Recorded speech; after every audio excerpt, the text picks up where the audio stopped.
Hey, hey, hey, hey, ladies, how was class? I hope it was good, it was fun, it was exciting, and man, I'm super excited that we're back here again today and we're going to be having this conversation. So, pull up everybody. Let's have a girl chart, let's talk to each other, and let's just right? So, a culture of saving. In fact, the topic on its own is like a vibe. Say, save, beg. Belle never full. Belle never full. The truth is this: it's hard to save because we don't believe that we ever have enough to start saving. After all, the money that we're earning is not enough. And so it means that for us to begin to save, we have to discipline ourselves, to deprive ourselves of certain things that we want and focus on the things that we need to live a frugal life, to live a life where, you know, we just have barely enough to survive. And that life, it's not cool. You have to see things that people are doing and then still say, I'm not going to do it. What does saving do for us?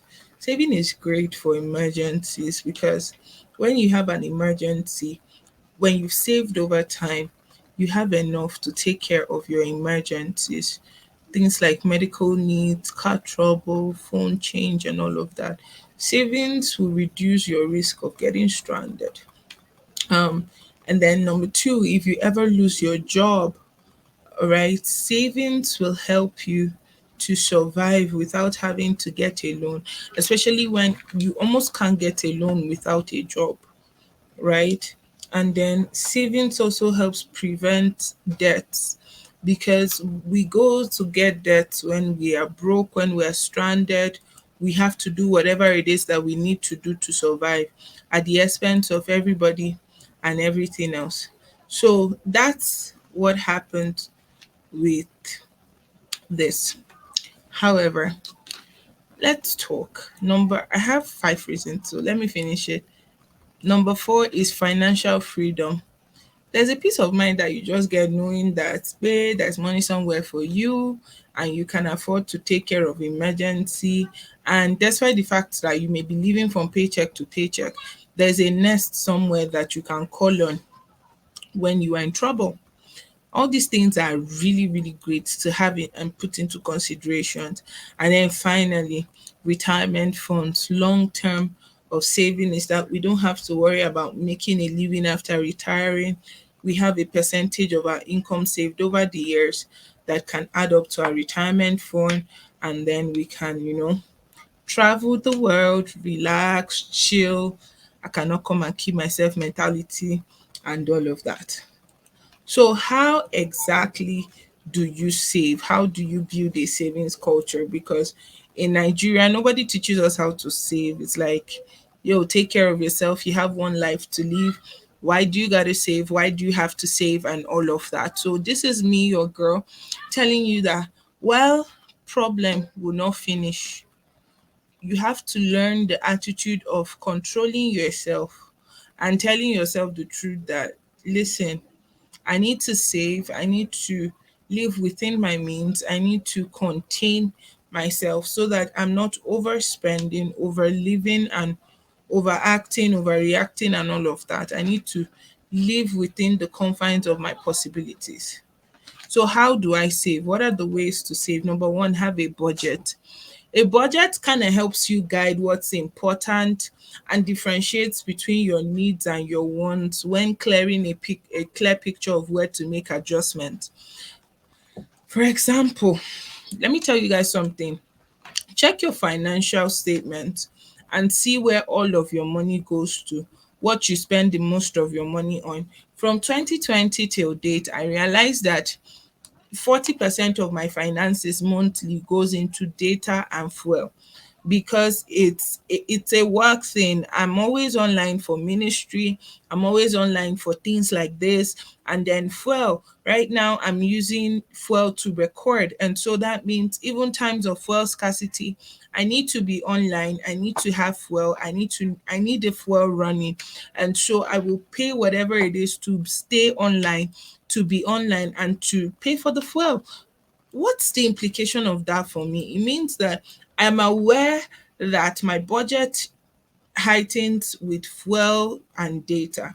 I'm aware that, okay, maybe food, I splurge on food occasionally, because of how much I spend doing stuff.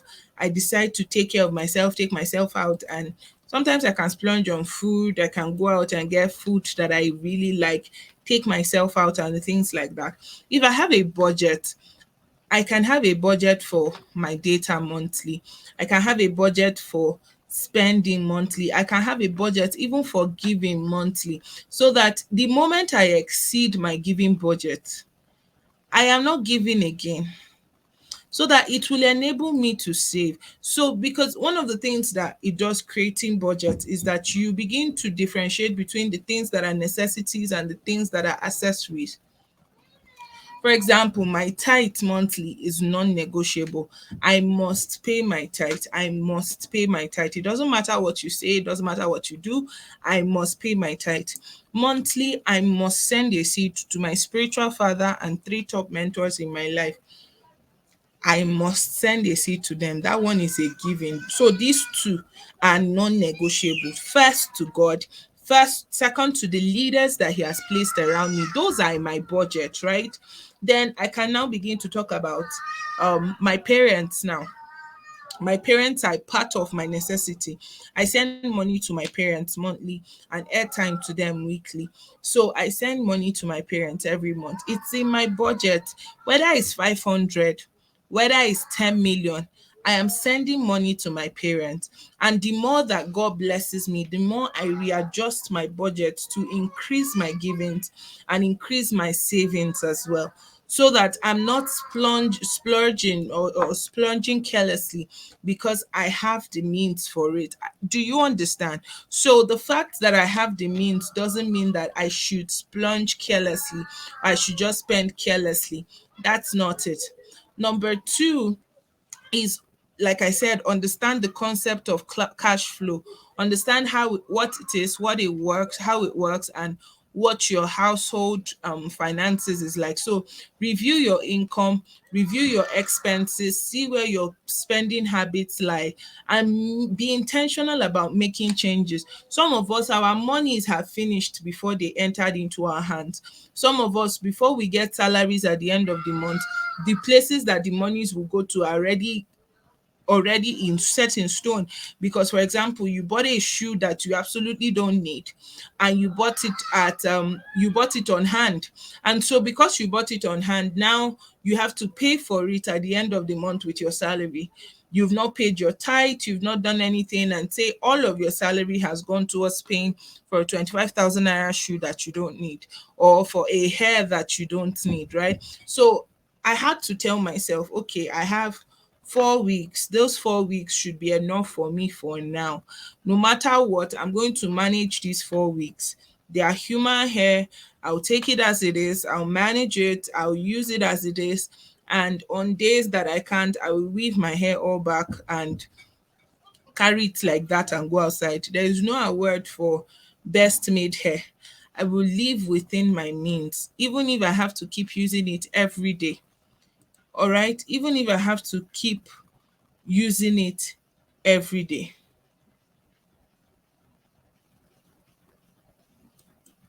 So be careful about your spending habits and understand your cash flow.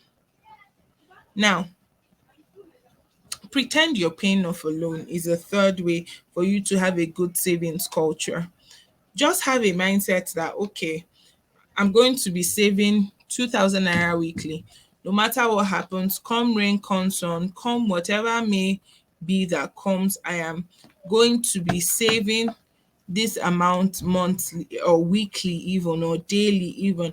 So I have this daily 500 naira I remove daily, right? No matter what, it must go out of my account. I'm doing it as if I'm putting away money so that I, even when I reach my set goal, this habit does not stop. So you pretend like you're paying off a loan. That's a great way to maintain a savings culture.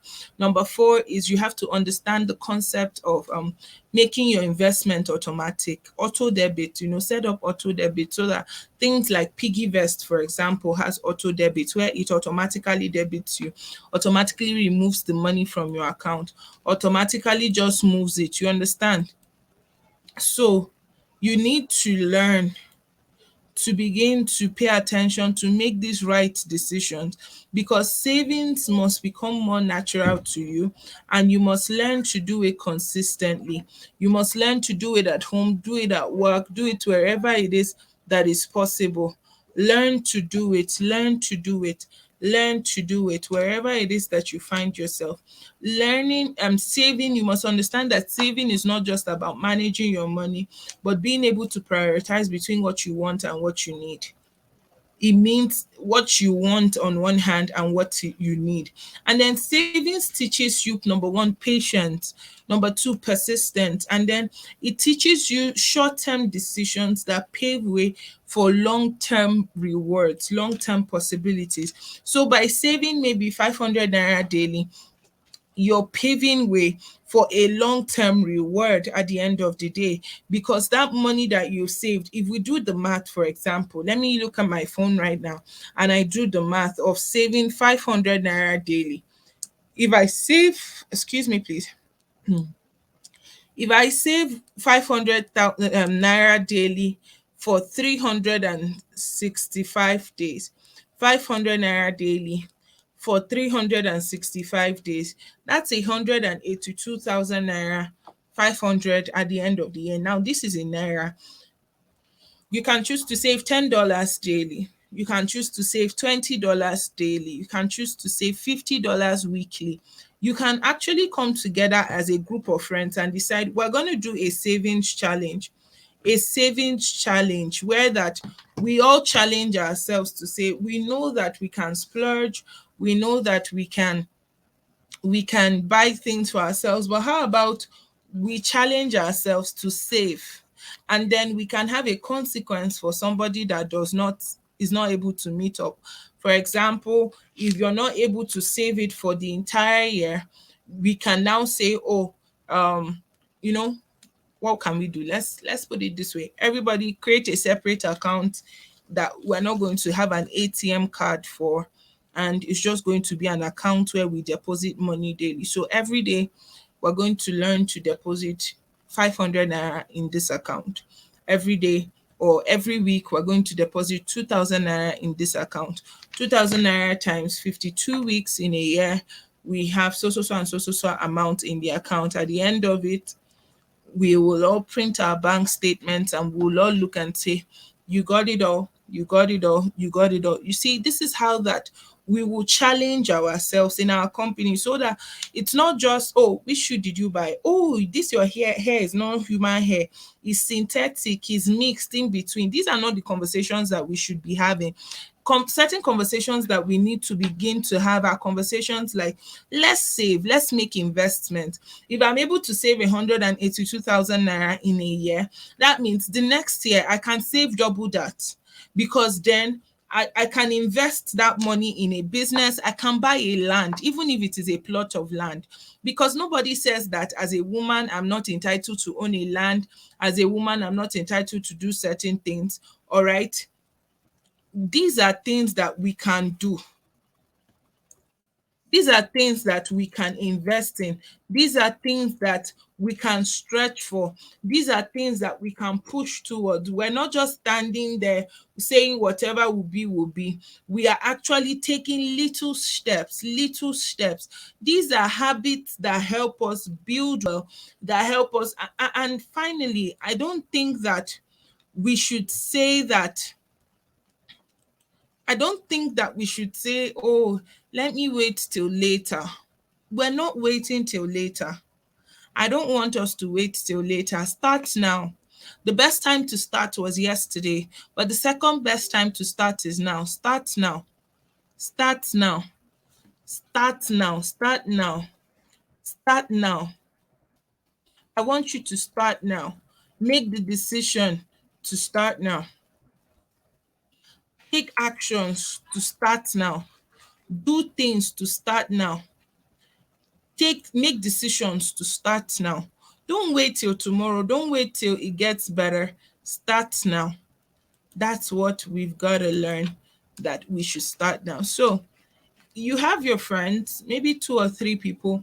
You can decide to come into a small clutter and decide that we are going to begin a savings challenge to ensure that we all save and that we all participate in being a part of growth, a part of birthing new outcomes in our lives, so that we can see better outcomes, we can live differently, we can act differently, and we can behave differently. Tell me what you think about it. Let me know what you think about in the chat, because it's time for us to live a savings culture. Remember, problems may never finish, issues may never finish, but we can take decisions and take intentional steps for us to take little steps to meet up with our goals, no matter what it costs us. If it means living a frugal life and all of that. And then read books on investments also. Read books on investments. If you want me to recommend, just post it in the group chat and I'll recommend to you um, books that you can read that will help you with that, actually, investment, and then also savings and the power of savings as well. So let me know. All right, have a good one.